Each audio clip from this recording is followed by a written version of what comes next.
Un type d'investissement très rentable mais peu connu, les caves. Investir dans les caves, ça peut être un investissement qui offre de nombreux avantages. En particulier, le fait d'être facilement finançable, car ça n'est pas cher comparé à l'achat d'un appartement, c'est facile à gérer parce qu'il n'y a aucun équipement, et c'est assez liquide car c'est facile à revendre. Mais pour bien investir, il est indispensable de bien comprendre comment cette cave va être utilisée. Une cave, ça veut tout dire et rien dire. En effet, si tu investis dans une cave en campagne, dans un building à Berlin, dans l'immeuble d'un quartier chic de Paris ou dans un espace de stockage propre proche d'une maison, les utilisations seront totalement différentes. Donc tes cibles et ton positionnement prix aussi. Une cave, ça peut servir de débarras, ça peut servir pour stocker des objets qui vont être jetés, pour stocker des meubles qui vont être revendus, ça peut servir de garde-manger pour stocker des aliments au frais, ça peut servir de cave à vin ou de local à vélo. Et bien sûr, à chaque typologie correspondra un prix, une assurance et des dégradations possibles différentes. Donc commence bien par analyser à quoi servira cette cave. Il existe différents points à vérifier avant d'acheter une cave selon l'utilisation qui sera faite de cette cave et à la cible à laquelle tu la destines. Mais avant cela, il y a toujours un point à vérifier. Il faut que le bâti soit sain. Si c'est très humide, s'il y a des traces de champignons, s'il y a des tas de choses qui gênent le passage, car toute la copro s'en sert comme débarras et que le syndic ne fait rien, passe ton chemin. Ensuite, le point principal va dépendre du lieu et de la destination. Si par exemple tu achètes une petite cave dans l'un des plus beaux quartiers de Paris, il y a de grandes chances qu'elle serve avant tout comme cave à vin. Et donc dans ce cas-là, il est primordial qu'elle soit en très bon état. Inversement, si elle est destinée à stocker des vélos, qu'elle ne soit pas en très bon état, ça n'a pas trop d'importance. L'important, c'est qu'elle soit accessible. Idem, si tu destines cette cave à des personnes âgées, le fait que l'ascenseur de l'immeuble descende jusqu'à la cave est indispensable. Par contre, si tu investis dans un quartier sensible, il faut que la porte soit blindée ou en tout cas avec une bonne serrure. Ça, c'est un prérequis. Mais dans tout investissement immobilier, l'achat d'une cave répond aux mêmes règles. Le bien doit être en adéquation avec les besoins de ton futur locataire. Si tu souhaites investir dans une cave, il n'est pas toujours simple de trouver un bien à acquérir. En particulier dans les grandes villes. Par exemple, 65% des appartements parisiens sont vendus avec la cave. Or, il te faut un lot séparé de l'appartement.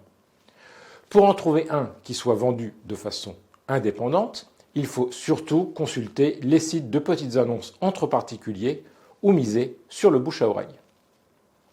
Les sites de vente aux enchères peuvent également être une option très intéressante. Par ce biais, tu peux éventuellement acheter des lots de plusieurs caves, ce qui est encore plus pratique si tu disposes d'un montant plus conséquent à investir.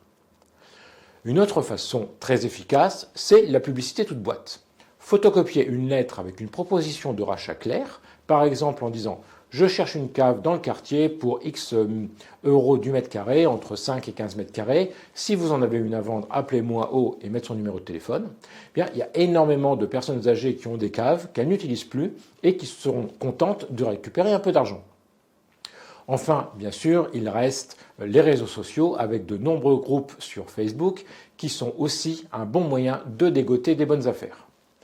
Une fois la cave trouvée, il faut faire très attention aux frais de notaire qui sont élevés pour ce type de bien. Ils représentent souvent une part allant jusqu'à 10% du prix de la cave, donc c'est quelque chose qu'il faut absolument prendre en compte avant même d'investir. Pour louer une cave, le plus efficace, c'est la publicité sur le lieu de vente.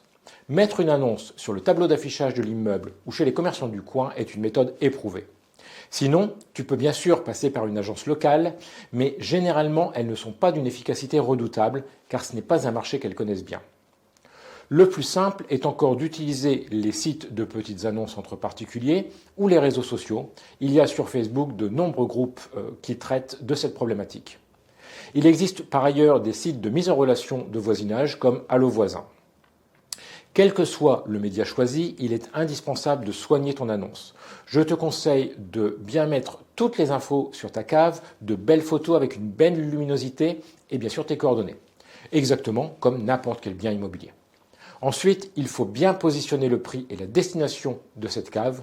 Trop cher, tu auras du mal à le louer. Trop bon marché, tu réduiras ta rentabilité.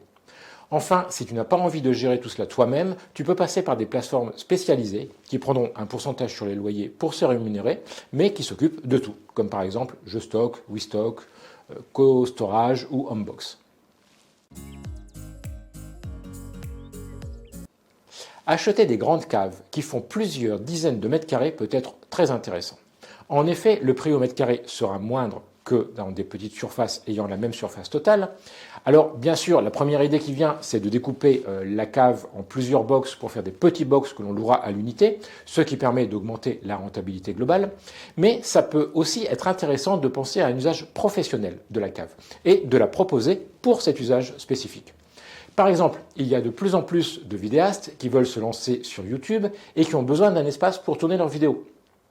Le fait d'avoir une cave sans fenêtre est alors plutôt un avantage. On règle la lumière, les projecteurs, la caméra une bonne fois pour toutes et on est tranquille. On fait ses tournages sans avoir besoin de chambouler tout son appartement et c'est nettement moins cher que de louer un studio spécialisé, où il faudra de toute façon installer et désinstaller son matériel à chaque fois.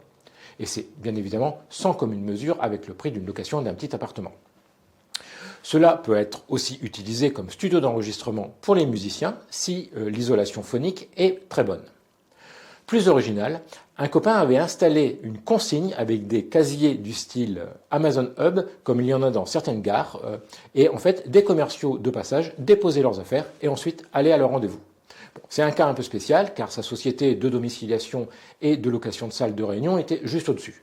Mais comme tu le vois, avec un petit peu d'imagination, en fonction de la zone géographique et de l'investissement que tu es prêt à faire, eh bien, on peut faire des investissements intéressants.